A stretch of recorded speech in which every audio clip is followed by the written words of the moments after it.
Hello friends, welcome to my channel SV movie explainer. आज हम explain करने वाले हैं स्पिन द बॉटल। ये मूवी 2024 में रिलीज हुई थी। मूवी के स्टार्टिंग में हमें एक घर को दिखाया जाता है जहाँ पे कुछ फ्रेंड्स पार्टी कर रहे होते हैं। तभी हमें इस घर की ओनर यानी कि उन्हीं फ्रेंड्स में से एक लड़की को दिखाते हैं जिसका नाम लोरेलाई होता है। और लोरेलाई का ही ये घर होता है। यहीं पे सभी फ्रेंड्स मिलकर के पार्टी कर रहे होते हैं और लोरेलाई जो कि इसी घर की होती है, इसीलिए उसे इस घर के बारे में सब कुछ मालूम होता है। तभी उसके फ्रेंड्स अब नीचे बने हुए एक रूम में जाने की कोशिश करते हैं। तभी लोरेलाई उनके पास आते और उन्हें नीचे वाले रूम में जाने के लिए मना करती है, लेकिन उसके फ्रेंड्स इसकी बात नहीं सुनते हैं। तभी लोरेलाई अपने फ्रेंड्स से कहती है कि नहीं, मेरे फादर ने मना किया है और उन्होंने कहा है कि नीचे वाले कमरे में कोई भी नहीं जाएगा। इनफैक्ट वो तो मुझे भी नहीं जाने देते हैं। लेकिन तभी हम लोरेलाई के फैंस को देखते हैं और वो लोग लोरेलाई का कहना नहीं मानते हैं और उसे कहते हैं कि नीचे वाले कमरे में जाने से कुछ भी नहीं होगा और हम सब एक साथ है, कुछ भी नहीं होगा। और इसी तरीके से लोरेलाई के फैंस सब उसे मना करके उसके साथ नीचे वाले कमरे में चले जाते हैं। और इस कमरे में काफी सारी अजीब सी चीजें होती हैं।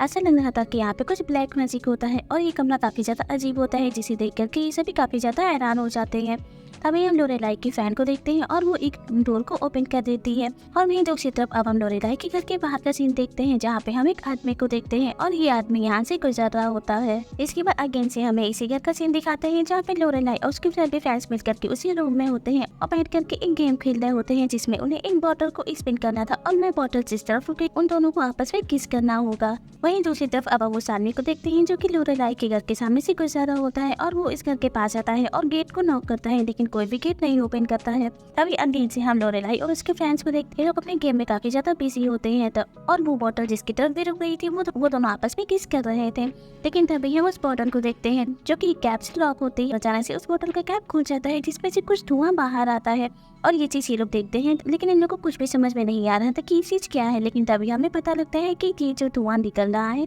ये एक डीमन का स्पिरिट है और वो डीमन अब बॉटल से बाहर आकर के लोरेलाई के अंदर घुस जाता है। तभी हम उस आदमी को देखते हैं जो लोरेलाई के घर के बाहर खड़ा होता है। वो एक विंडो की मदद से नीचे के कमरे का सीन देख लेता है जहाँ पे लोरेलाई और उसके सभी फ्रेंड मिलकर के गेम खेल रहे होते हैं। लेकिन तभी वो नोटिस करता है कि लोरेलाई जो कि अपने सभी फ्रेंड्स को एक एक करके जान से मार रही होती है, क्योंकि अब उसके अंदर एक डीमन का स्पिरिट आ चुका था। डीमन का स्पिरिट उस बॉटल में कैसे आया इसके बारे में हमें आगे पता चलेगा। और अभी तक हमें जो स्टोरी दिखाई दी ये चीज हमारी पास्ट की होती है। तभी हमें अब प्रेजेंट का सीन दिखाते हैं जहाँ पे हम एक लड़के को देखते हैं और इस लड़के का नाम कोल रैंडल होता है। और कोल रैंडल अपनी मदर से बैठ करके बात कर रहा होता है और उसकी मदर उसे एक घर भेज रही होती है, लेकिन कोल रैंडल उस घर जाने के लिए तैयार नहीं होता है। तभी कोल रैंडल की माँ उसे कहती है कि ये घर तुम्हारे ग्रेट ग्रैंडफादर का है और ये बात सुनकर के कोल उस घर जाने के लिए तैयार हो जाता है। इस वक्त कोल अपना बैग पैक कर रहा होता है और तभी हमें पता लगता है कि वो उस घर में इसीलिए जा रहा है क्योंकि उसकी आगे की पढ़ाई उस शहर में होने वाली है। जिस वक्त कोल अब उस शहर में पहुंच जाता है जहाँ पे उसके ग्रेट ग्रैंडफादर का घर होता है और वो उस घर के अंदर एंटर करता है। ये बार कोल इस घर को देख रहा होता है। तभी उसे यहाँ पे काफी सारे लोगों की पिक्चर्स मिलती है और उन्हीं पिक्चर्स में से एक पिक्चर जो कि लोरेलाई की होती है। और फिर हमें नेक्स्ट सीन में कोल को दिखाते हैं जो कि अपने आप कॉलेज जाता है। यहाँ पे वो एक लड़की से मिलता है जिसका नाम कैसी होता है और कैसी फुटबॉल टीम की लीडर होती है। इसीलिए कोल कैसी से मिलने के लिए जाता है और यहीं पे अब फुटबॉल टीम के कोच आ जाते हैं जो कोल से मिलते हैं, जिसके बाद वो कोल को फुटबॉल खेलना सिखा रहे होते हैं। और यहीं पे हम कुछ और स्टूडेंट्स को देखते हैं और ये लोग भी फुटबॉल प्लेयर होते हैं और ये सभी मिलकर के फुटबॉल खेल रहे होते हैं। और यहीं पे कोच के बहुत ही अच्छा प्लेयर होता है फुटबॉल, इसी वजह से वो काफी अच्छे से गेम खेल रहा होता है। और यहाँ पे काफी सारी लड़कियां भी होती हैं और वो लोग कोल को इस तरीके से देख करके काफी ज्यादा इंप्रेस हो जाती हैं और काफी जोर से शाउटिंग कर रही होती हैं। इसके बाद कोल जब प्लेग्राउंड से बाहर जाता है तब काफी सारी लड़कियां उससे मिलने के लिए भी जाती हैं और इन्हीं में से दो लड़कियां जो कोल के पास आती हैं उससे फ्रेंडशिप करती हैं, जिनमें एक का नाम मीरा होता है और दूसरी का नाम सोफी होता है। और सोफी जो कि काफी ज्यादा स्मार्ट होती है और कोल को लाइन में मार रही होती है। तब यहाँ पे कोल के बाकी के फैंस भी आ जाते हैं जिसमें कैसी भी शामिल होती है और उसी में एक लड़का जिसका नाम कैबिस होता है और अब इन लोगों का एक फ्रेंड्स का अच्छा ग्रुप बन जाता है। इसके बाद सभी लोग आते पार्टी करने के लिए कोल के घर पे जाते हैं और कोल के बाकी फ्रेंड्स को पहले से ही इस घर के बारे में थोड़ा बहुत मालूम था क्योंकि उन्हें पता था कि ये घर थोड़ा हॉन्टेड है। लेकिन कुछ लोगों को इस घर के बारे में कुछ भी नहीं मालूम होता है और वो लोग इनकी बातों में भरोसा नहीं करते हैं। तभी ये सभी फ्रेंड्स अब कोल के घर के अंदर एंटर करते हैं जहाँ पे ये सभी मिलकर के कोल के घर की सबसे नीचे वाले फ्लोर पे जाते हैं जहाँ पे उन्हें काफी सारी फोटोज मिलती हैं और काफी सारी अजीब सी चीजें भी होती हैं। यहीं पे उन्हें अब वो बॉटल पे रखी हुई मिलती है जिसके अंदर डीमन का स्पिरिट होता है। और तभी मीना अब उस बॉटल के पास जाती है और उस बॉटल को अपने हाथ में उठा लेती है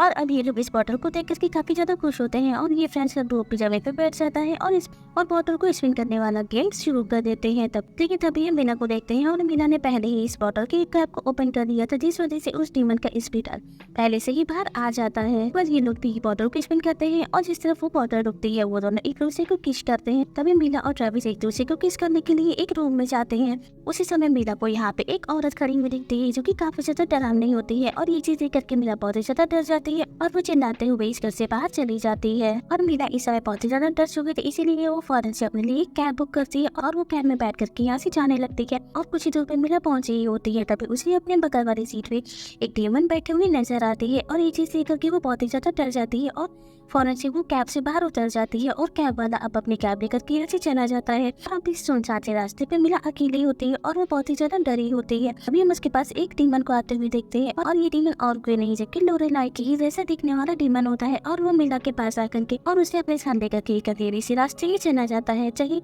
इसके बाद हमें नेक्स्ट ही दिखाया जाता है और नेक्स्ट ही हम कोल को देखते हैं। कोल अपने घर में होता है, तभी उससे मिलने के लिए पुलिस आती है और वो पुलिस जो कि कोल के फ्रेंड्स बसी है किसी के फादर होते हैं और वो पुलिस अब कोल के पास आकर के उससे पूछताछ कर रही होती है, जिस पर कोल पुलिस वाले को ये बताता है कि मीना तो कल रात में ही यहाँ से चली गई थी और मुझे नहीं पता कि वो अब कहाँ गई है। जिसके बाद पुलिस यहाँ से चली जाती है और तभी कोल अपने घर में अकेला होता है और वो हम सोशल मीडिया पे से 1978 की न्यूज को देख रहा होता है, जहाँ पे इस घर के बारे में कुछ बुरी अफवाहें फैली हुई थी कि ये घर हॉन्टेड है और इस घर में क्या क्या हुआ था। इस हमें कोल से मिलने के लिए यहाँ पे कैसी आ जाती है और कैसी अब कोल के पास आकर के ये दोनों अब नीचे वाले फ्लोर पे जाते हैं जहाँ पे वो सारी अजीब सी चीजें रखी होती हैं। तभी उन्हें इस कमरे में किसी की होने का एहसास होता है और ऐसा लग रहा था कि इस रूम में कोई डीमन या कोई स्पिरिट है। इसके बाद इन्हें अब बाहर से एक आवाज आती है और ये दोनों मिलकर के अब बाहर आई हुई आवाज को देखने के लिए निकल जाते हैं। और जैसे ही कैसी और कोल बाहर आते हैं तब उन्हें पता लगता है कि उसके फ्रेंड्स उनके साथ प्रैंक कर रहे थे और वही लोग ये सारी आवाजें निकाल रहे थे। तभी हम यहाँ पे कैसी को देखते हैं और कैसी एक जगह बैठी होती है। तभी उसके पास उसके फादर का कॉल आता है और कैसी के फादर वही पुलिस वाले होते हैं। तो कैसी को ये बताते हैं कि मीना अब मिल चुकी लेकिन वो अब जिंदा नहीं है, उसे किसी ने मार दिया है। और ये बात सुनकर के कैसी को बहुत बुरा लगता है। जिसके बाद हमें नेक्स्ट डे दिखाते हैं और नेक्स्ट डे हम इन सभी फ्रेंड्स को मीना की फ्यूनरल में देखते हैं और यहाँ पे मीना के पेरेंट्स भी होते हैं और ये लोग अब कोल को देखते हैं, जिस वजह से लोग कोल के ऊपर भड़कने लगते हैं और उसे कहते हैं कि तुम्हें पता है कि वो कल श्रापित है, तभी तो मेरी बेटी को उस घर में लेकर के गए। और यहाँ पे काफी सारे लोग होते हैं और ये सभी मिलकर के कोल के ऊपर भड़कने लगते हैं, उसे काफी ज्यादा डांट रहे होते हैं। लेकिन तभी यहाँ पे कैसी के फादर आते हैं और वो कोल को यहाँ से बचा करके ले जाते हैं और फिर हमें कुछ दिन बाद का सीन दिखाते हैं और कुछ दिन बाद अब हम अकेले से कोल और उसके सभी फ्रेंड्स को देखते हैं। ये लोग एक पार्टी में गए होते हैं। तभी हम यहाँ पे सोफी को देखते हैं और सोफी के पास एक बोतल होती है और ये बोतल वही होती है इसके अंदर डीमन की स्प्रिट होती है और ये बोतल सोफी कोल के घर से ही चुरा करके लाई थी और वो इस बोतल को यहाँ न करके किसी पार्टी में सभी के साथ मिलकर के गेम खेलने लगती है। तभी हम यहाँ पे एक लड़के को और देखते हैं जिसका नाम जेपी होता है और अगेन ये लोग उसी गेम को खेल रहे होते हैं, इसलिए इन लोगों को एक दूसरे को किस करना होता है। तभी जेपी और एक पार्टनर ये लोग मिलकर के किस कर रहे होते हैं। वहीं हम सोफी को देखते हैं और सोफी को ऐसा लगता है कि उसके कंधे पे कोई हाथ रखा है, जिस वजह से वो काफी जोर से चिल्लाती है और बाहर चली जाती है। वहीं हम ट्रेविस को देखते हैं और ट्रेविस जो कि पहले से ही काफी ज्यादा सैड होता है, इसीलिए वो गेम शुरू होने से पहले ही इस घर से बाहर आ गया था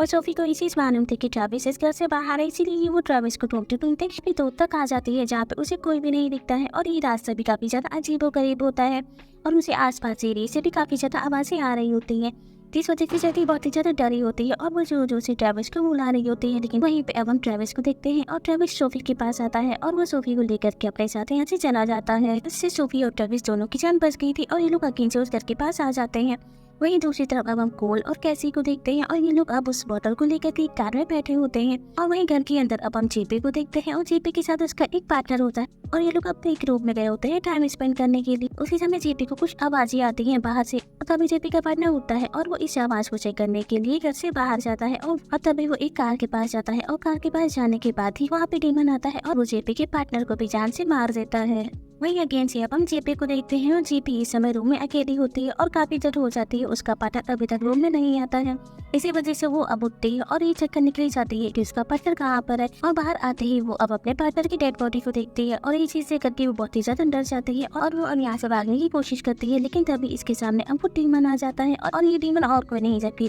लोरेलाई की स्पीड होती है और वही इन सभी लोगों को जान से मार रही होती है और तभी वो स्पीड अब जेपी को भी जान से मार देती है। इसके बाद हमें नेक्स्ट से दिखाया जाता है और नेक्स्ट अगेन से कोल के पास अब वो पुलिस ऑफिसर आते हैं और वो अब कोल से कह रहे होते हैं कि तुम्हारे 2 फ्रेंड्स की मौत हो गई है, तो अब तुम मुझे बताओ कि कल रात में यहाँ पे क्या हुआ था। लेकिन तभी कोल अब पुलिस ऑफिसर से कह रहा होता है कि मुझे नहीं मालूम कि कल रात क्या हुआ था। लेकिन तभी हम कैसी को देखते हैं और कैसी अब कोल के ही रूम से बाहर आती है और वो अब अपने फादर से कहती है कि कल रात में यहीं पे थी, इसीलिए कोल को कुछ भी नहीं पता। और ये चीज कैसी के फादर देखते हैं तब उन्हें काफी गुस्सा आता है और वो कैसी को गुस्से में घर जाने के लिए कहते हैं। इसके बाद कैसी यहाँ से चली जाती है और तभी हम कोल के घर के बाहर का सीन देखते हैं जहाँ पे एक आदमी ने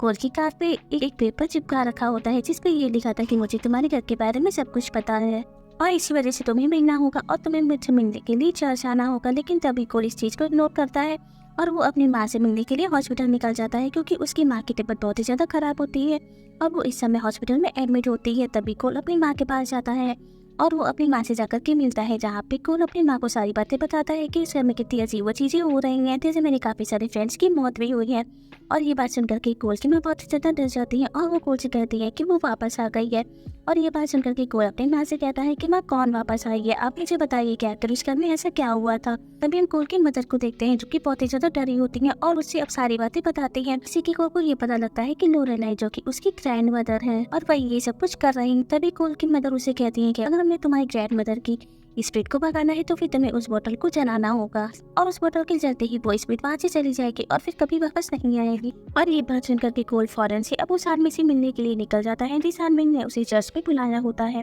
और कोल अब चर्च में जाकर के अब उस आदमी से मिलता है जो कि इस चर्च के फादर होते हैं। और अब कोल और फादर एक दूसरे से मिलकर के बैठ के बातें कर रहे होते हैं जहाँ पे वो फादर कोल को ये बताता है कि वो तुम्हारे घर में जो स्पीड यानी कि तुम्हारे घर में जो डीमन है वो और कोई नहीं जबकि लोरेलाई की स्पीड है और वही सभी लोगों को मार रही है। और जिस समय लोरेलाई पॉसेस्ड हुई थी उस समय मैं तुम्हारी ग्रैंड मदर से मिलने के लिए उनके घर गया था और तभी हमें पता लगता है कि मूवी की स्टार्टिंग में हमने जिस आदमी को लोरेलाई के घर के बाहर देखा था जो कि गेट को नॉक कर रहा था वो और कोई नहीं जबकि ये फादर होता है और वो लोरेलाई से मिलने के लिए ही गया था और अब वो फादर बूढ़ा हो चुका था। और वो फादर अब कोल को सारी बातें बताते हैं और उससे कहते हैं कि लोरेलाई को पजेस करने वाला और कोई नहीं जबकि तुम्हारे ग्रेट ग्रैंडफादर ही, क्योंकि उनका मानना ये था कि वो सभी स्पीड डीमंस को अपने कंट्रोल में कर सकते हैं और इस वजह से उन्होंने काफी सारे स्पीड्स को ब्लैक मैजिक की मदद से बुला लिया था। फिर वो उन सभी स्पीड्स को कंट्रोल करने में नाकामयाब रहे थे जिस वजह से काफी सारे स्पीड्स को बॉटल में कैद करना पड़ा था और उस घर के नीचे वाले फ्लोर पे जितनी भी बॉटल है उन सभी बॉटल्स में कोई ना कोई स्पीड है जिसके बाद लोरेलाई ने एक बॉटल को ओपन कर दिया था जिसमें से एक डीमन बाहर आ गया था और उस डीमन की वजह से लोरेलाई पजेस हुई थी और उसने अपने सभी फ्रेंड्स को जान से मार दिया था। इसके बाद मैं उस घर के अंदर गया और मैंने लोरेलाई को होश में लाने की कोशिश की थी और जब लोरेलाई को होश आया था तब उसने अपने आसपास काफी सारे फ्रेंड्स को मरते हुए देखा और उसे पता लग गया कि उन सभी लोगों को उसी ने मारा है जिस वजह से उसे काफी बुरा लगा और उसने इसी वजह से सुसाइड कर ली थी। लेकिन उसमें से कुछ डीमन ऐसे थे जो कि बुरा ही चाहते थे। जिस समय लोरेलाई ने सुसाइड की थी उस समय वो डीमन से पॉसेस हो चुकी थी और फिर उसके मरने के बाद भी वो डीमन उसकी बॉडी के अंदर ही था, इसीलिए मैंने उसके ऊपर एक्सोर्सिज्म करके उसकी स्पीड को एक बॉटल के अंदर बंद कर दिया था। लेकिन अब वो बॉटल ओपन हो गई है जिस वजह से लोरेलाई की स्पीड अब आजाद हो गई है और इसी वजह से अब ये सारे इंसिडेंट हो रहे हैं। और कोल जब फादर की सारी बातें सुन लेता है जिसके बाद वो ये डिसाइड करता है कि मुझे उन सारे बॉटल को जलाना होगा जिनके अंदर वो डेमंस की स्पीड है और इसी वजह से वो फौरन से चर्च से बाहर आता है और अपने सभी फ्रेंड्स के साथ मिलकर के अगेन से अपने घर के अंदर जाता है यानी कि ट्रैवी, सोफी और कैसी ये चारों मिलकर के अब इस घर के अंदर जाते हैं और अगेन से नीचे वाले फ्लोर में बॉटल गेम खेलना शुरू करते हैं जिसमें अगेन से ये लोग बॉटल को स्पिन करते हैं। तभी यहाँ पे हम सोफी को देखते हैं और सोफी को अपने सामने अब लोरेलाई की स्पीड दिखाई देती है और इसे देख करके सोफी फौरन से एक दूसरे रूम में भाग जाती है और इस रूम में भी अब लोरेलाई की स्पीड आती है और वो सोफी को जान से मार देती है। और वहीं दूसरी तरफ ट्रैविस को भी अब लोरेलाई की स्पीड दिखाई देती है और लोरेलाई की स्पीड अब ट्रैविस को भी जान से मार देती है। लेकिन वो स्पीड अब कैसी और कोल के पास आती है उन्हें जान से मारने के लिए। लेकिन तभी हम कोल को देखते हैं और कोल के हाथों में अब वो बॉटल होती है जिसके अंदर लोरेलाई की स्पीड होती है और वो उस बॉटल को अपने हाथ में उठा करके लोरेलाई की स्पीड के सामने जाता है और वो लोरेलाई से कहता है कि मुझे पता है कि तुम लोरेलाई हो और मैं तुम्हारा ग्रैंड सन हूँ। तो ये बात सुनकर के लोरेलाई की स्पीड जो कि एक बैड स्पीड होती है वो अब एक गुड स्पीड में बदल जाती है और वो फौरन से इस बॉटल के अंदर चली जाती है। इसके बाद कोल उस बॉटल के कैप को बंद करता है और पास में जो थी आग में वो उस बॉटल को फेंक देता है जिससे कि ये बॉटल पूरी तरीके से जल जाती है और इसी के साथ उस स्प्लिट का भी एंड हो जाता है। जैसा भी हम यहाँ पे कैसी के फादर को देखते हैं और कैसी के फादर भी अब यहाँ पे आ जाते हैं और वो अब कैसी को जिंदा देख करके बहुत ही ज्यादा खुश होते हैं और वो फौरन से उसे गले लगाते हैं। लेकिन तभी वो नोटिस करते हैं कि कोल जो कि काफी ज्यादा इंजर्ड हो चुका है और वो बेहोश हो गया है। तब वो कोल को फौरन से हॉस्पिटल में लेकर के जाते हैं और थोड़ी देर बाद कोल को भी होश आता है और अब कैसी और कोल दोनों की जान बच गई थी और स्पीड भी अभी सुबह से चली गई थी। इस वजह से सब कुछ ठीक हो जाता है और इसी के साथ इस मूवी की एंडिंग में हो जाती है। Thank you for watching.